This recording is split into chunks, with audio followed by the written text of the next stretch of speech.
Welcome back. I'm going to take a delightful trip down memory lane by showing you some of the fascinating vintage toys that I sold in my online shop today.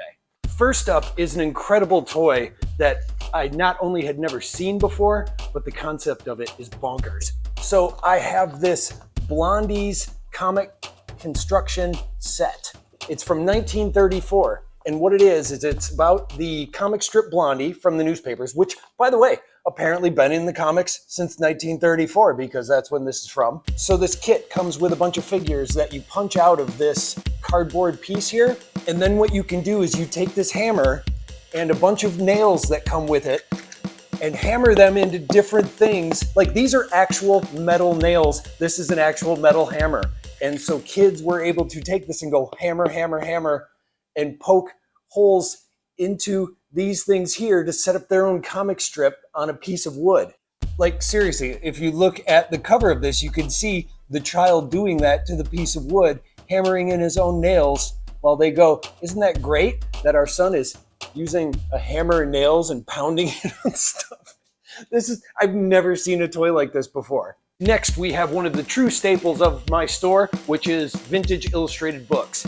So these two books right here sold. This one here is an old golden book called The Golden Book of Flowers. The book itself is from 1943, and it's from one of the original Simon & Schuster printings of golden books. It's got the different back right here, like you don't see this very often. And the one thing about these books too is that they often have a cloth spine. Now the golden book sticker would normally be on top of this, but a lot of these old books, this stuff didn't stick very well to this canvas. And inside the book, it's got poems and then paintings of flowers and wildlife that go around them. Like this one here of, what's this, the petunia?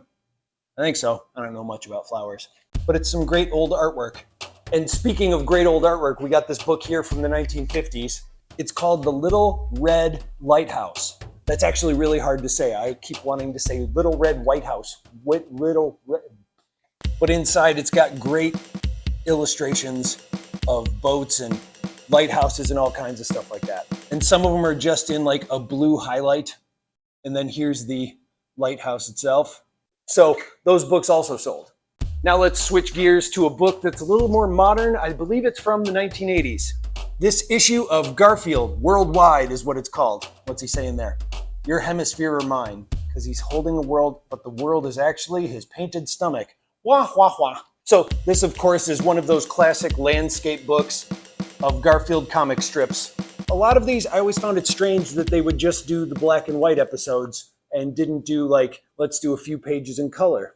But this is the 15th in his series of Garfield books, which I want to say they kind of pioneered the way that comic books were sold. Originally, what people used to do is they would sell them in this format, just like a regular book, and they would have to alter the strips to fit in those books. But Garfield was one of the first ones to actually just go, we're going to put it out the way that it was printed. And now a jigsaw puzzle from my collection down here, and one that I'm kind of surprised didn't go a little faster because of how kitschy it is. We've got a clown puzzle from the 1960s called She Loves Me Not. And it shows a picture of a hobo clown plucking flowers off of a flower. There's no better way to say that. And that's what the puzzle is. It's 63 pieces and it has this on it. And I mean, how can you not want to get one of these?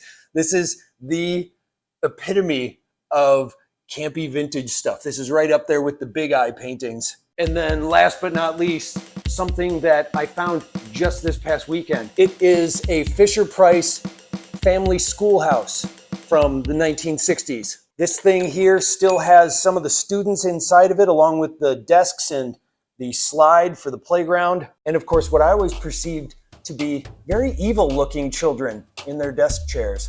Look at that. I don't know why, but it looks like they should be going. Argh. And the other thing too is this still has the original metal bell, which every time I move it, and when we found it, we'd be driving along and you just hear this thing dinging the entire time. And those are all the things that I sold today from my vintage and pop culture collection. Don't forget to subscribe to the channel or go to thepopcultureroadshow.com and check out all the other things that I got in my store.